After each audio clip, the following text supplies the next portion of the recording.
손으로 그리세요? 컴퓨터로 그리세요? 지금도 요즘 손으로 그립니다. 웹툰 작가들은 대부분 컴퓨터로 그린다던데. 다 컴퓨터로 그립니다. 그게 훨씬 편하니까 수정도 쉽고요. 그리고 그리기도 쉽습니다. 왜냐하면 이렇게 확대해가지고 그려서 이렇게 축소시키면 되고. 그러니까. 굉장히 필요한 왜 게 컴퓨터로 많습니다. 안 그리세요?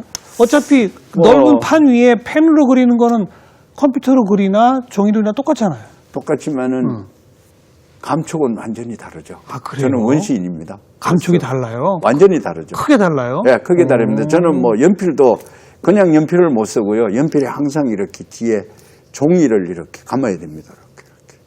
왜요?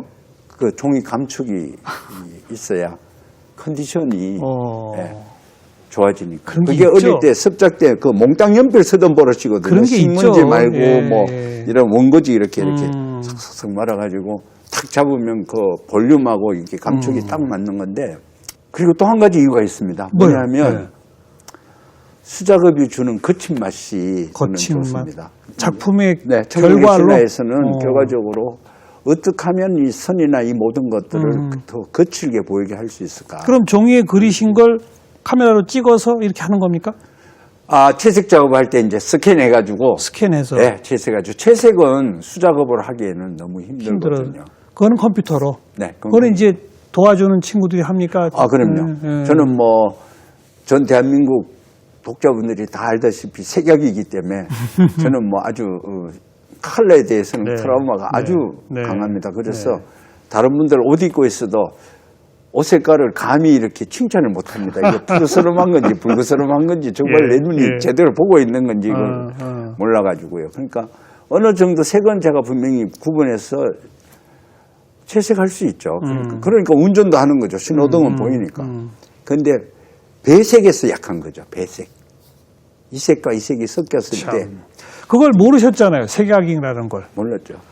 원래는 화가가 꿈이셨잖아요. 네, 몰랐으니까 저 미대 가겠다고 그렇게 겁없이 뛰어다녔죠. 그러니까. 지금 생각하면 옛날 선생님들이 조금 무책임한 거예요. 뭐냐면 체육 시간이나 이럴 때 분명히 색신 검사를 했었거든요. 그러니까요. 근데 전부 그 색약까지는 안 가셨던 거예요. 전부 이렇게 생명 검사에서만 딱 가서 통과. 근데 미대 원서 쓰려고 병원에 가니까 그 뒤에 색신 검사죠. 색약까지 가더라고요. 그러니까 그게 안 읽혀지는 거예요. 그래서 미대는 못 가셨어요? 못 갔죠. 그러니까 미대 간다고 뭐 그 당시에 우리는 이제 예비고사만 치고 나면 그다음에 그 본고사는 뭐 미대 같은 경우는 영어, 수학 없잖아요. 국어, 영어 뭐 이렇게 하니까 거기에 맞춰서 공부를 다 하는데 미대 못 가니까 갈 데가 없더라고요. 그래서 한 달 정도, 이 얘기 해도 되나요? 한 달 정도 술을 마셨을 겁니다. 그때 고3 때지 않습니까? 한 달 정도 술을 먹었던 것 같아요. 계속 방황하느라고. 근데 그때 한 위대한 분의 시가 살려주셨어요. 누구요? 어떤 시? 아실 겁니다. 로버트 프로스트라는 미국 작가인데 가지 않은 길이라는 시가 있습니다. 유명한 시죠. 숲속에 뭐 노란 숲속에 두 갈래 길이나 있습니다. 하나는 뭐 어떻고 하나는 잡초가 많다. 근데 나는 갈 수 없는 길을 이렇게 발꿈치를 들고 볼 수 있는 데까지 보고 나는 포기하고 이 길을 왔습니다. 그리고 아마도 나중에 그 가지 못한 길을 그리워할 겁니다. 뭐 이런 시였잖아요. 그 시가 저한테 확 꽂힌 거예요. 맞아. 모든 사람에게는 이렇게 가고 싶다고 다 갈 수 있는 게 아니야. 두 갈래, 세 갈래 길이 있어. 그 중에 어쨌든 하나를 선택해야 되는데 못 가는 길을 그리워하고 힘들어하는 것보다는 그래? 정해진 길을 한번 가볼까? 그게 만화였습니까? 만화였죠. 왜냐하면 제가 하고 싶고 그 당시에 제일 잘했던 게 뭐냐면 약간의 걸지조하고 그리는 거였거든요. 중고등학교 때 만화도 그리셨어요? 그건 아니잖아요. 왜 그랬죠? 그렸어요. 몰래 숨어가지고. 그때는 만화 보는 것도 혼났죠. 만화를 그리겠다라는 생각은 할 수가 없죠. 왜냐하면 만화 그려도 봐도 잡혀가는데 그리는 건 끔찍한 거지 않습니까? 그 시절에는 만화책을 산더미처럼 쌓아놓고 기름 부어갖고서 불 지르던 거를 여의도였어요. TV에서 이렇게 막 생중계하고 그랬었잖아요. 만화에 관한 뉴스가 딱 한 번 나오는데 1년에 5월 달에 어린이날 그때 어린이날 기념으로 전국에 있는 불량 만화 전부 걷어가지고 여의도 광장에서 이렇게 화형식 그러니까 그걸 직업으로 삼는다는 거는 할 수가 없었죠. 만화 보는 것도 약간 뭔가 하면 약간 검수를 보는 듯한 그런 쾌감도 있었으니까. 그런데 지금 생각하면 어이가 없어요. 근데 그때 그 시를 보고 만화를 선택했는데 또 만화를 선택하는데 또 하나 계기를 준 건 한대희라는 친구가 있습니다. 이 한대희라는 친구가 저기 소설을 지금은 쓰는 친구인데 방송 작가하고 예. 제일 교포로 있는 자기 일본의 친척이 만화를 보내왔는데 닌자 만화를 하나 보내준 걸 자기가 나한테 보내줬었어요. 보니까 책이 너무 호화양장해. 안에 내지도 아트지 만화가 너무 좋은 거예요. 최고급 책이에요. 네. 오. 그래서 만화를 이렇게까지 만들 수 있다면 이것도 예술이 되겠다. 그 당시 우리는 누런 갱지 네, 그거밖에 네, 없었는데. 네, 재생기. 우리도 언젠가 이렇게 갈 수도 있겠는데. 그게 큰 위안이 됐죠. 그래서 한번 해보자. 그래서 만화를 해보죠. 그리고 만화계에 뛰어들었죠. 색약이신 것부터 어찌 보면 하늘이 내린 만화가예요. 골로 가라고 그죠? 그러니까요. 그거 넌 아니었으면 다른 데 말고 이렇게 만화나 그죠? 뭐 미대 가셔가지고 화가 되셨을 거 아니에요? 뭐가 됐을까요? 또 모르는 거죠, 인생이라. 알 수가 없죠, 그러니까. 예. 그러니까 아이러니하고 예. 그러니까 아무튼 신비로운 것 같습니다. 중고등학교 때 시절부터 그림 재주가 남달리 탁월한. 있었습니다. 그건 그렇죠. 제가 초등학교 2학년 미술 시간에 그림을 한번 그려보니까 바로 알겠던데. 그래요. 뭐 이렇게 정물 꽃 같은 거 보고 그리는 건데 저는 한 5분도 안 돼서 그렸는데 친구들은 그걸 1시간 내내 그리고 있더라고. 시계를 찍었다가 이렇게. 이쯤 되면 나 천재야 이 소리인데 천재까지는 천재는 스스로 아니다. 천재랑 천재는 싸워 아니에요. 이기는 법 이런 책도 내셨잖아요. 네, 천재는 아닙니다. 천재는 그리고 또 몰입도 잘했던 것 같습니다. 저는 저 그림 그릴 때 되면 모든 생리작용이 멈추거든요. 화장실도 안 가요? 네, 뭐 이틀이고 3일이고 안 가집니다. 정말요? 네, 그게 끝날 때까지. 소변도? 뭐 소변은 가끔 가죠. 소변은. 2, 3일 근데 동안 소변도 일단 지금 현재 팔다리를 그리고 있는 동안은 소변이 전혀 생각이 나지 않습니다. 일단 그 팔다리 그림이 완성돼야. 그래가지고 그래요? 그 당시에는 중간에 그림 그리다 말고 배고프다고 일어나서 밥 먹으러 갔다 오고 화장실 갔다 오고 허리 아프다고 이렇게 일어나는 걸 저는 이해를 못했습니다. 저 왜 저러지? 예. 근데 나중에 보니까 제가 비정상이고 그 친구들이 정상이더라고요. 그래서 점점 나 천재야 소리 하시는 것 같은데. 아니요.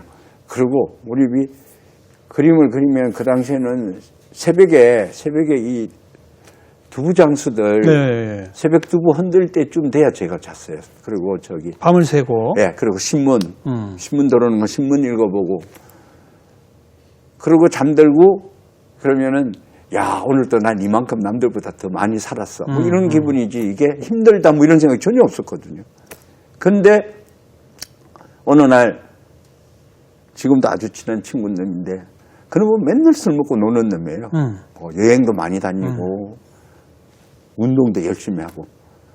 근데 걔가 그렇게 술 먹고 놀아 다니다가 한 며칠 이렇게 끄적끄적 원고 그려오는 게 제가 그린 거를 훨씬 뛰어넘는 거예요. 걔 원고에 비하면 내 원고는 쓰레기인 거예요. 그분이 누구예요? 지금 장태산이라고 지금도 작업하고 있습니다. 야수라 불린 사나이를 그리는데 예. 아주 그림도 정교하게 그리는 친구죠. 그 친구는 정말 농땡이거든요. 천재예요, 그분은? 천재입니다. 농땡이 치는데 천재인데 농땡이에요. 근데 몇 시간 만에 훨씬 더 뛰어난 걸 그리더라. 네. 그래가지고 뭐 술도 먹고 나는 만화 소질이 없는 건가 그렇게 한동안 또 방황을 했었는데 결국 생각한 게 뭐냐면 그 친구가 나한테 또 힌트를 줬어요. 얘가 꾸준히 앉아가 만화를 그리질 않는 거예요. 그게 나한테 희망이 됐어요. 맞아, 우리가 그래가는 만화 작가가 되고 하는 건 내가 작품 만화를 그리고 끝낼 게 아니라 계속 만화가 평생을 할 건데 나는 하루 한 장씩만 더 그리면서 꾸준히 가면 되겠다. 저 친구한테 없는 꾸준함이 나한테 있다. 쟤는 천재니까 그냥 가게 놔두고 나는 내 길을 그냥 가야지. 그런데 그렇게 가다 보니까 결국은 내가 그 친구보다 훨씬 더 많은 만화를 그리게 되더라고요. 그렇죠. 네, 작품 가질 수도 제가 훨씬 많습니다. 천부적 재능보다 노력이 우선이다? 그건가요? 그런가요? 재능과 노력이 같이 있어야 같이 있어야 되는 거죠. 네. 근데 그 친구가 만화라는 어떤 하나의 그 도구를 놓고 보면 저보다 훨씬 천재입니다. 근데 만화라는 것은 그림 그리는 드로잉 능력뿐만 아니라 그게 글도 써야 되고 글, 스토리 구성 연출도 능력. 해야 되고 그렇죠. 여러 가지를 해야 되니까 일단 종합 예술이기 때문에 하나의 드로잉만 가지고 그렇게 고민을 할 필요는 없죠. 그게 경쟁을 다 좌지우지하는 건 아니니까요. 그래서 지금도 학기 초에 학생들 보면 얘기를 그렇게 하죠. 드로잉을 잘하는 애, 스토리를 잘 쓰는 애, 또 드로잉 스토리 약하지만 뭔가 기획을 잘하는 애, 각자 그런 재능 맞아요, 있는 애들이 맞아요. 들어오거든요. 근데 처음에 들어오면 일반적으로는 드로잉에 다 이렇게 손을 드는 경우가 많습니다. 지금 일반인들도 나는 그림 못 그려 하고 화들짝 놀라면 다 초상에 의해서 자기는 못한다는 거거든요. 토끼를 그렸는데 뭐 야 돼지 그렸냐 이렇게 얘기할 때 우리가 못 그린다고 하지, 나는 색을 못 칠하기 때문에 그림을 못 그려라고 얘기하는 사람이 별로 없거든요. 네, 네. 그런 면에서 우리나라 미술 교육이 잘못됐다. 잘못돼 있죠. 이걸 처음부터 이렇게 볼펜이나 연필로 이렇게 소묘 정교하게 그리는 것부터 가르치고 그 다음에 채색으로 가야 되는데 우리는 1학년 탁 가면 크레파스부터 주거든요. 크레파스는 저 같은 전문가도 그 크레파스 이거 뭉뚱한 걸로 이렇게 정교한 그림 그리기가 굉장히 어렵습니다. 너무 어려운 도구인 거죠. 그래요. 네. 그러니까는 교육이 순서가 잘못됐다고 보는 거죠. 그래서 학교 학생들한테도 그렇게 얘기하죠. 자기가 누구인가를 먼저 알아야 된다. 만화는 하나로 나의 드로잉만 되는 재능이 게 아닙니다. 나의 재능이 어디에 있는지를. 어디에 있는가를. 그 대학에서 지금